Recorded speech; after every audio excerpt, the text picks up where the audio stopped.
Welcome back to the African History channel. This video serves as the prelude to the 16th century conquest of Abyssinia, before the time of the Imam Ahmad bin Ibrahim al-Ghazi. Before we go on, it goes without saying, please like and subscribe to the channel. It helps the channel make more content. Thank you.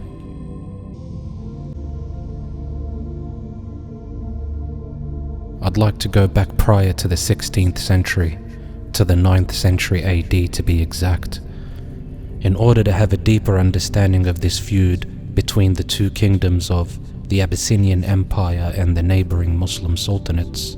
We have to go back to the very first Muslim sultanate within the region.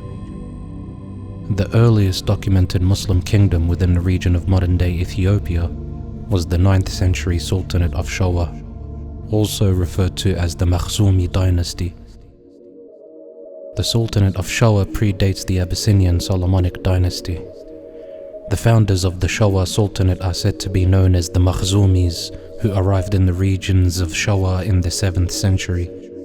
The Makhzumis descend from the Banu Makhzum clan of Quraysh in Mecca, modern-day Saudi Arabia. Notable Makhzumi companions that migrated to Abyssinia were Abu Hudayfa ibn Utbah and his wife Sahla bint Suhail, may Allah be pleased with them, and of course the wife of the Prophet Muhammad sallallahu alaihi wasallam, Salama. However, they were not married at this point. These companions would have arrived in Abyssinia during the Aksumite King Asmaha's reign, the famous Najashi, or Negus if you will. The founders of the Sultanate of Showa can very well be the descendants of the ones that migrated from Mecca and settled in Abyssinia in the 7th century. The companions mentioned previously were not amongst the Makhzumis that settled. There's 20 early companions of the Prophet Muhammad sallallahu alaihi wasallam that are buried in what is Ethiopia today. They're buried next to the Aksumite Najashi Ashama in the Tigray region, which is evidence that some did remain and settle.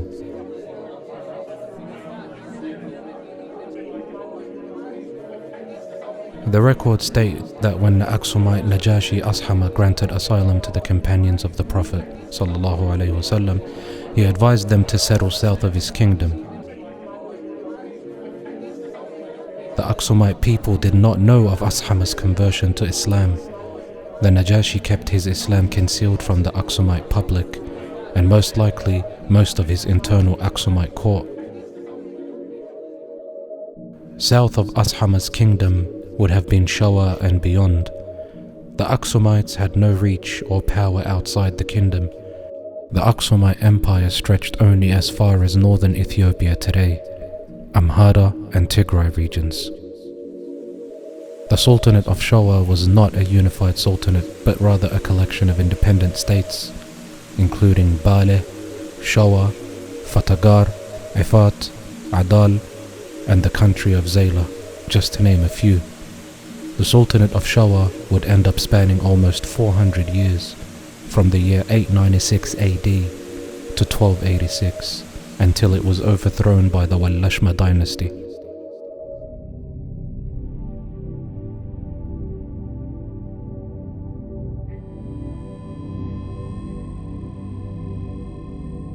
The Walasma dynasty was founded by Umar Walasma in the 13th century. Umar Walasma was the 5th descendant of the Sheikh Yusuf bin Ahmad al-Kawnayn, the 10th century Somali Islamic scholar and traveler, born and based in Zayla. Sheikh Yusuf bin Ahmad al-Kawnayn was part of a group of scholars that founded the city of Harar itself. The scholars with him were Abadir Umar al-Rida and Ismail al-Jabarti.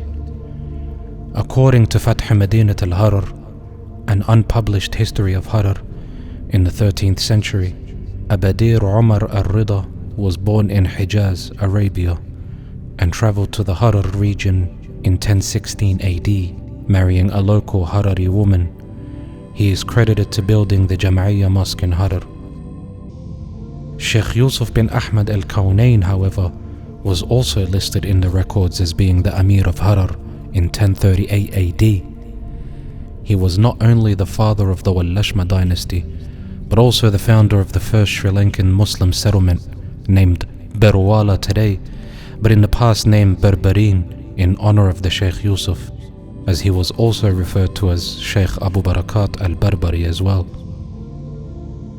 Berberine became a popular city and a center for the study of Unani medicine, which primarily focused on four things: Balgham, which is phlegm; Dam, which is blood; Safra, which is yellow bile; and Sauda, which is black bile. Unani medicine focused on these four and believed if all were in harmony, no illness or disease will be able to survive within the human body.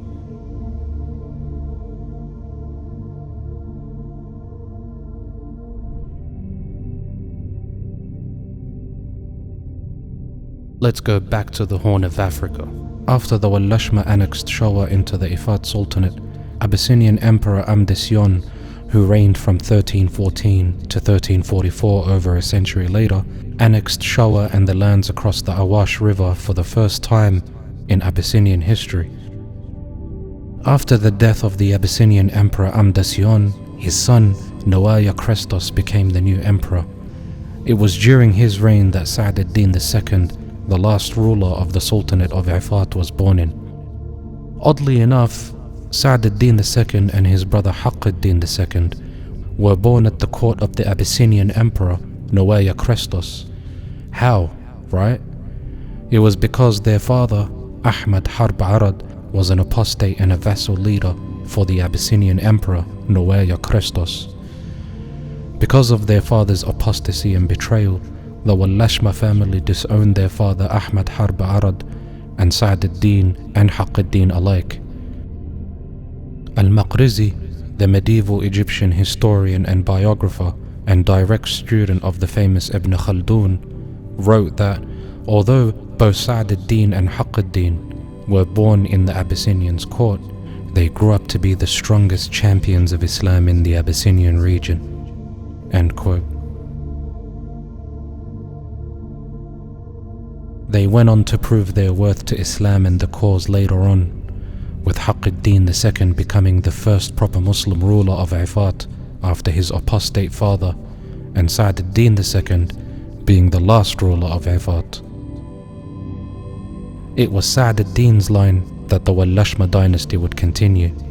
He was martyred in 1403 AD, referring back to the Egyptian historian al-Maqrizi, who wrote in his book, "The Amhara pursued Sa'd ad-Din as far as the peninsula of Zayla in the ocean, where he took refuge. The Amhara besieged him there and deprived him of water. At last one of the impious showed them a way by which they could reach him. When they came upon him, a battle ensued, and after 3 days the water failed. Sa'd ad-Din was wounded in the forehead and fell to the ground, whereupon they pierced him with their swords, but he died happily, falling in God's cause." End quote. The Arabian Peninsula was the first to give refuge to Sa'd ad-Din's 10 sons when he was martyred. His sons took refuge in Yemen, in the court of the Yemeni king of that time, Ahmad bin al-Sharaf. His sons eventually returned to Adal a decade or so later, resuming the battle and forming the Adal Sultanate in 1415 from the ashes of the previous Ifat Sultanate. The Walasma descendants would continue on leading the Adal Sultanate for decades before leading up to the time of the Amir Mahfuz in the late 1470s.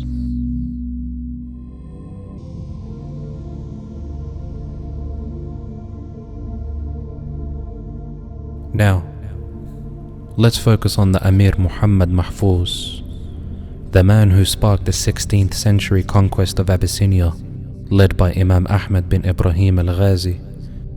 Muhammad Mahfuz was born in the early to mid-1400s. He rose to prominence around the 1480s, involving himself in politics within the Adal Sultanate. He became the voice for the people who were against the coexistence policy that the Sultan of the Adal Sultanate, Muhammad ibn Azhar ad-Din, had in place with the Abyssinians and its emperor Iskandar. Due to Muhammad Mahfuz's influence and popular support, he was granted many titles and leadership, a few being the Imam of Zayla and the Amir of Harar, and by the Portuguese as the Captain of Zayla. His rise eventually gave him more power than the Sultan Muhammad ibn Azhar ad-Din himself. He was thereafter often referred to as Amir Mahfuz. According to the Adal citizen and chronicler Shihab ad-Din, who wrote in his book The Conquest of Abyssinia, the Sultan Muhammad ibn Azhar ad-Din was the grandson of the famous Sa'd ad-Din II, who we mentioned earlier, and was part of the Somali Walasma dynasty. The Amir Mahfuz, however, was not a part of the Walasma.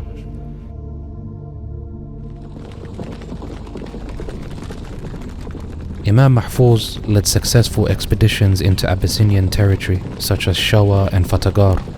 This was significant since it was a feat that the Adal sultans had previously failed to achieve since Emperor Amdas Yon invaded it in the 14th century. Amir Mahfuz did not forget this. Even if it was over a century prior, he used this as a basis to rally the Adalites into battle. Although the Amir Mahfuz not being a part of the Walasma dynasty himself, he preached an Adal unified state and to not put any emphasis on a monarchy or lineage-based leadership. Amir Mahfuz was more concerned about implementing the Sharia. The Walasma sultans of Ifat and Adal that were prior to the time of Amir Mahfuz had a taste for luxury. The commercial relations that existed between the Adal Sultanate and the rulers of the Arabian Peninsula, the Kilwa Sultanates and the Swahili Sultanates, allowed Muslims to obtain luxury items that the Abyssinians, whose relations with the outside world were still blocked, could not acquire. This would also apply in the time after the Amir Mahfuz, during the time of the Imam Ahmad bin Ibrahim al-Ghazi. There's a Christian document describing Sultan Badlay, who was the Sultan of Adal from 1433 to 1445, and the son of Sa'd ad-Din II, states, "And the robes of the Sultan Badlay and those of his leaders were adorned with silver and shone on all sides, and the dagger which he, the Sultan Badlay, carried at his side was richly adorned with gold and precious stones, and his amulet was adorned with drops of gold, and the inscriptions on the amulet were of gold paint. And his parasol came from the land of Syria, and it was such beautiful work that those who looked at it marveled, and winged serpents were painted on it." End quote.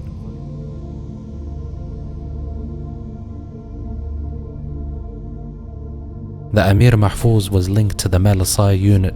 According to the historian and scholar Muhammad Hassan Ali, the Malasai were an elite unit of warriors that were the household troops of the Adal Sultanate.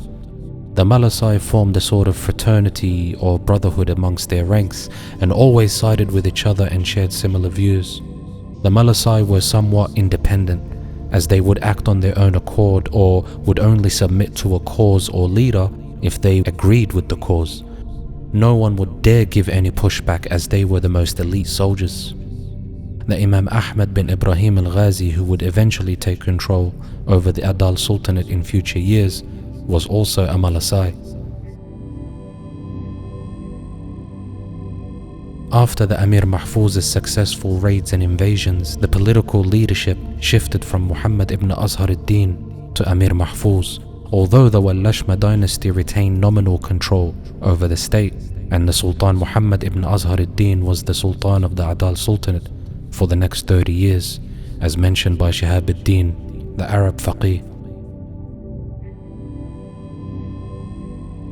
The Abyssinians have had a history of Portuguese collaboration since at least the 12th century, so it was no surprise that a Portuguese Christian missionary by the name of Francisco Alvarez was present in Abyssinia and witnessed one of Amir Mahfuz's recapture of Fatagar. He stated what he witnessed as follows: Mafude took them all prisoners, and he ordered the peasants to be separated from the men at arms. and he ordered the cultivators to go in peace and to sow for the next year much wheat and barley for when he should come, so that he and his people might find enough to eat for themselves and their horses. And he said to the men at arms, "Scoundrels who eat the king's bread and guard his land so badly, all of you to the sword." And he ordered 15 men at arms to be killed, and returned with great booty without any opposition whatsoever. End quote. Amir Mahfuz gained support for his jihad against Abyssinia not only by the majority of the Adal soldiers and citizens, but also abroad in Arabia and India. They welcomed the conquest of Abyssinia, as the Abyssinians saw all Muslims as infidels, and Muslims likewise saw the Abyssinians as infidels. The Christians of Europe often came to the Abyssinians' aid, as they both shared the same enemies. That served as the primary reason. They also shared the same Christian faith, which serves as the secondary reason. Likewise, the Muslim sultanates across the Muslim world at the time aided the Muslims of the Horn of Africa as well. This was evident when Badlay bin Sa'd ad-Din, the son of Sa'd ad-Din II, was martyred by the Abyssinian army in 1445. Badlay bin Sa'd ad-Din was killed in the Battle of Gomit. The Abyssinian royal chronicler states that Emperor Zara Yaqub cut Badlay's body into pieces and sent the parts to different parts of his realm. His head to a place called Amba, and the other parts of his body to Aksum, Manhadbey, Wasal, Jejeno, Lawo, and Wiz. In retaliation to Badlay's death and dismemberment, the Mamluk Sultan of the time, Saif ad-Din Jaqmaq, tortured the Patriarch of Alexandria, Egypt, and threatened to kill him. This is significant, as the Egyptian Coptic Patriarch was very, very important to the Abyssinians of the Christian faith and to the royal Abyssinian family as well. As Shihab ad-Din mentions in his book The Conquest of Abyssinia, the Muslims burnt down a mighty church that belonged to the Patriarch, the father of the idol worshippers. For the Christians derive their religion only from a patriarch who comes from Egypt. They pay the ruler 1,000 ounces of gold to purchase him, and the Christian then becomes their chief, and they call him Abun. The king does nothing except at his word, and the Christians, the priests, and the monks, they all pay him with honor and do nothing but accept at his command. If he becomes angry, he will say, "I take away your religion from you," or "I annul your marriage to your wife, and I forbid you to drink wine." If he speaks thus to them, they never cease to belittle themselves to him. End quote.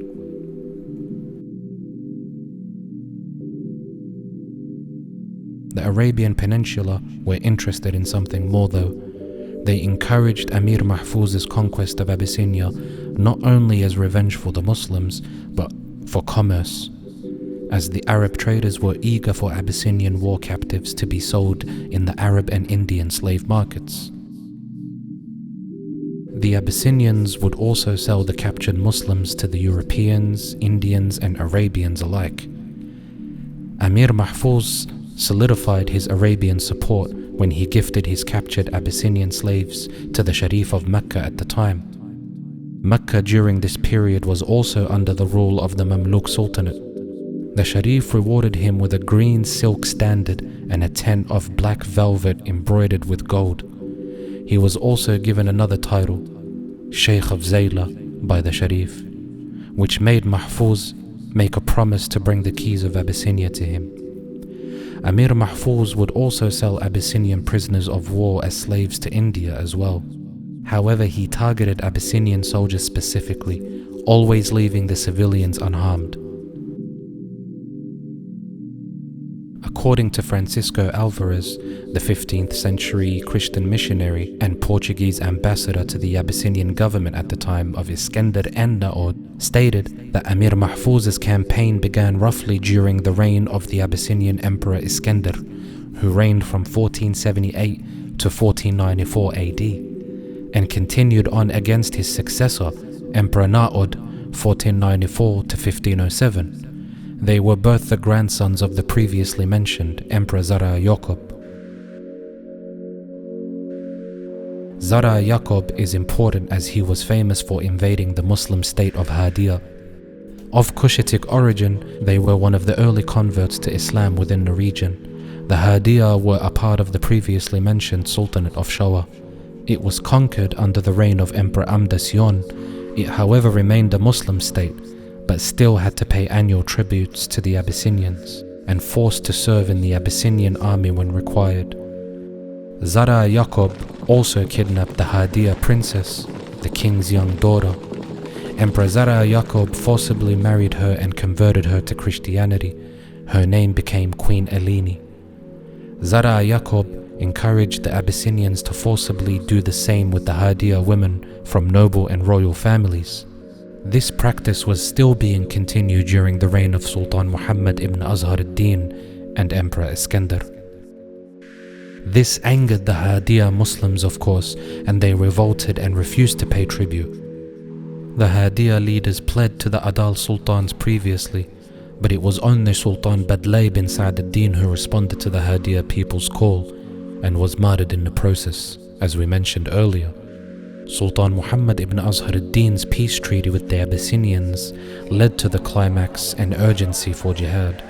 The majority of the Adal Sultanate citizens and the Amir Mahfuz reminded the Sultan Muhammad ibn Azhar ad-Din that this is a violation and a disgrace to the Muslims' honor. Queen Eleni, on the other hand, the former Muslim Hadia princess, by now was fully integrated to the other side, conditioned early as she was kidnapped at a young age. Eleni became an important advisory within the Abyssinian government, and several times she was the de facto ruler of Abyssinia. She was the power behind the scenes for over 50 years, pulling the strings. Emperor Iskandar, Emperor Naud, and Emperor Lebna Dengel all sought counsel from her during their reigns. She is also said to play a part in the alliance with the Portuguese. Upon seeking her advice, Emperor Iskandar would sack the then capital city of Adal named Dakkar in 1478 when he destroyed houses and mosques and sacked the whole city. Some sources state that it was after Iskandar sacked Dakkar, Sultan Muhammad ibn Azhar ad-Din agreed to submit to the peace terms. This obviously angered the Amir Mahfuz, as we mentioned earlier, with his vast supporters, and he immediately set out for war against the Abyssinians on several expeditions. The Amir Mahfuz hounded Emperor Iskandar for years, putting him to flight on several occasions, until he finally put him out of his misery in 1494. Emperor Iskandar finally met his end. The way he was killed, though, varied. In one source, it claims that Iskandar was poisoned by one of his escorts after being bribed by the Amir Mahfuz. The escorts in question are the now extinct Maya, not the Maya of South America, but the Maya of Cushitic origin. The Maya were experienced with poisoned arrows and poison in general, as mentioned by the chronicler Shihab ad-Din in the Conquest of Abyssinia. Some would be forced to serve in the Royal Abyssinian Army, while others would embrace Islam and join the other side. They would eventually go extinct culturally rather than biologically just a century later after the Oromo migrations. More on that in another video. Either way, the Amir Mahfuz was responsible for the killing of the Abyssinian Emperor Iskandar. The Amir Mahfuz's war with Emperor Iskandar lasted 25 years. After Amir Mahfuz's victory, the Sultan Muhammad ibn Azhar ad-Din decided to join Amir Mahfuz in his battles, having changed his mind on his former peace treaties with the Abyssinians. The peace treaty he had died with Iskandar. It's reported that the Amir Mahfuz and the Sultan Muhammad bin Azhar ad-Din would go out on expeditions every year into Abyssinia, killing 19,000 Abyssinians every year. He would use the season of Lent for his attacks when the Abyssinians were weakened by their fasts. Whenever the Abyssinians used to attack the Muslims in Ramadan, this would not affect them, rather it would work in the favor of the Muslims. It's understood in the Islamic sciences if one can endure the pain of thirst and hunger, then one can withstand the pain of anything. as these are the physical primary needs for a human. Everything else is secondary to it. Upon the death of Emperor Iskandar, Na'ud assumed the throne. Na'ud, the brother of Iskandar, would continue to be forced to engage in battle with the Amir Mahfuz, as the Amir Mahfuz was relentless in his pursuit to conquer Abyssinia. The death of Iskandar was not enough. Mahfuz kept defeating Na'ud for over a decade in battles until 1507, where Amir Mahfuz met Emperor Na'ud in battle for the final time. This time, Amir Mahfuz personally killing him himself in battle. After 13 years of conflict, Amir Mahfuz was the victor, killing his second Abyssinian emperor in 13 years.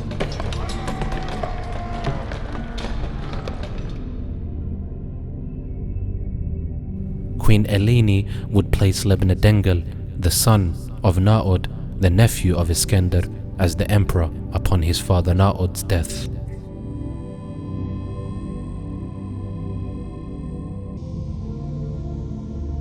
He was still young. Lebna Dengel was still around 10 years old at that time. And for about 10 years after Na'ud's death, the former Muslim princess of Hadia, Queen Eleni, ruled Abyssinia till he reached the age of maturity. Again, we refer to the Portuguese Francisco Alvarez as a source. He stated, the newly crowned Emperor Lebna Dengel, when he reached the age of maturity in 1517, he decided to forego his observance of Lent and to oppose the Imam Mahfuz in battle, despite being advised against this by Queen Eleni and other advisors. In 1516, he sent spies to gain intel on Imam Mahfuz's movements for the next year, and news came back to him from these spies that he would be in Fatagar.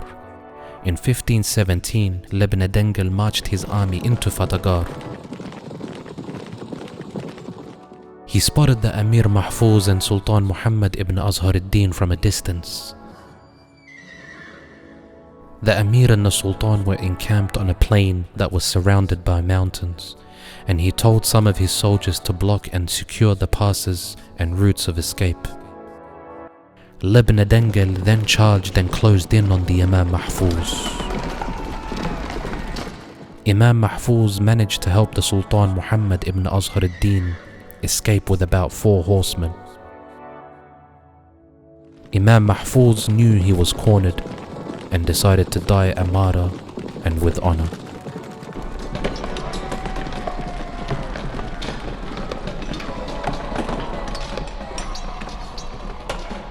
As Francisco Alvarez was a Christian European ally of Abyssinia, his narration may be biased, as the Abyssinian royal chroniclers usually leave out the details of the Abyssinian emperor's deaths. Francisco Alvarez was involved in the sacking of the Swahili sultanates during that time.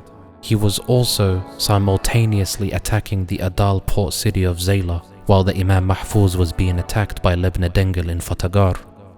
Francisco states, the Amir Mahfuz called the Abyssinians to a challenge. A certain Abyssinian accepted by the name of Gabra Andreas, who had been a strong follower of the previous emperor, Na'ud, the father of Lebna Dengel. Gabra split the Imam Mahfuz's body into 2 from the lower part of his neck to his shoulder with a 2-handed sword. After this, they cut off the Imam's head and displayed it in the empress court, where Gabra yelled, "There is the Goliath of the infidels." End quote. It was after this victory and the slaying of the Amir Mahfuz that Lebna Dengel earned the name Wanag Sagad, which is a combination of Ge'ez and Harari Semitic languages, loosely translating to whom the lion bows to. The Sultan Muhammad ibn Azhar ad-Din, who escaped Fatagar by the aid of the Amir Mahfuz, was murdered upon his return to Adal.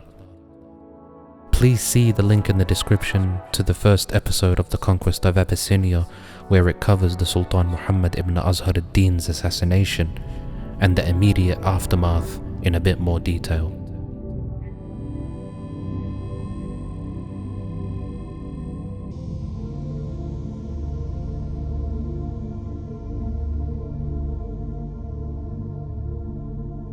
After the Amir Mahfuz's death in 1517, a power struggle ensued within the Adal Sultanate. This struggle was between the moderate faction, who wanted to make peace relations with the Abyssinian Emperor al-Qader, and the faction that were the majority followers of the Amir Mahfuz and his jihad against the Abyssinians. The followers of the Amir Mahfuz would eventually prevail and continue on his legacy. The internal conflict within the Adal Sultanate between those factions lasted 2 years, where 5 sultans assumed the throne, with 5 of them being assassinated. The most significant of those sultans, or de facto rulers, who assumed control was Gragn Abun Adashi. He was linked to the Malasai unit and was a big follower of the Amir Mahfuz and fought alongside him.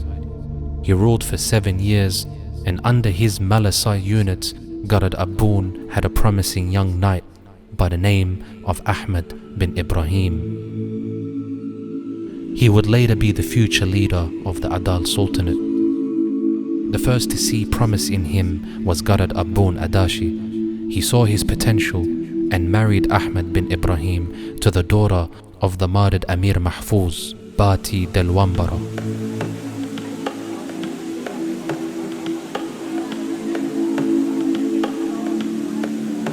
This was significant because this was also a political marriage and statement. The followers of the Amir Mahfuz and his rhetoric now saw the vision of the Amir Mahfuz come back to life again through the Imam Ahmad bin Ibrahim al-Ghazi. The marriage to his daughter solidified his rank. Bati del Wambara made it a condition upon Imam Ahmad to avenge her father's death, to which the Imam Ahmad fulfilled her condition later on in his conquest of Abyssinia. The Imam Ahmad killed the Amir Mahfuz's killer Gabra Andreas in battle and avenged his father-in-law. The Amir Mahfuz also had a son, Gragn Ahmadus bin Mahfuz, the brother-in-law of the Imam Ahmad. He also participated in the conquest of Abyssinia as mentioned by the chronicler Shihab ad-Din.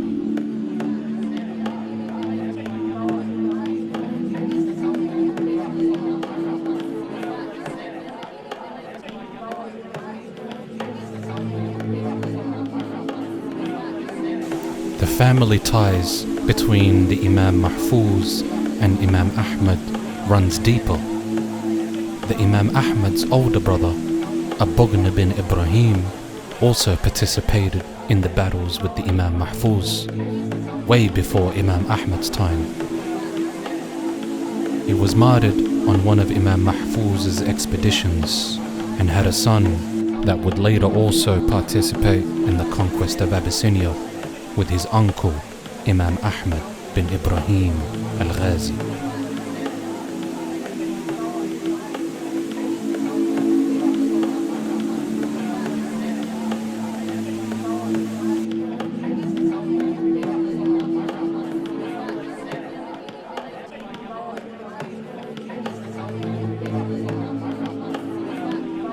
That ends the incredible life journey of the Amir Mahfuz, the man of many titles, the Amir, the Gragn, the captain, the Sheikh, the slayer of the Abyssinian emperors.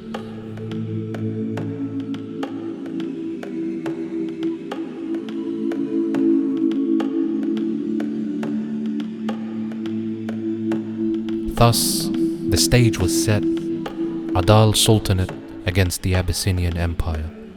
Imam Ahmad bin Ibrahim al-Ghazi, the son-in-law of the Amir Mahfuz, versus Lebna Dengel, the son of Na'ud and the nephew of Iskandar. A conquest of revenge, religion, dominance, and independence. This secured another century of guaranteed war and foreign interventions within the Horn of Africa, and the centuries that followed continued on the same pattern up until this very day.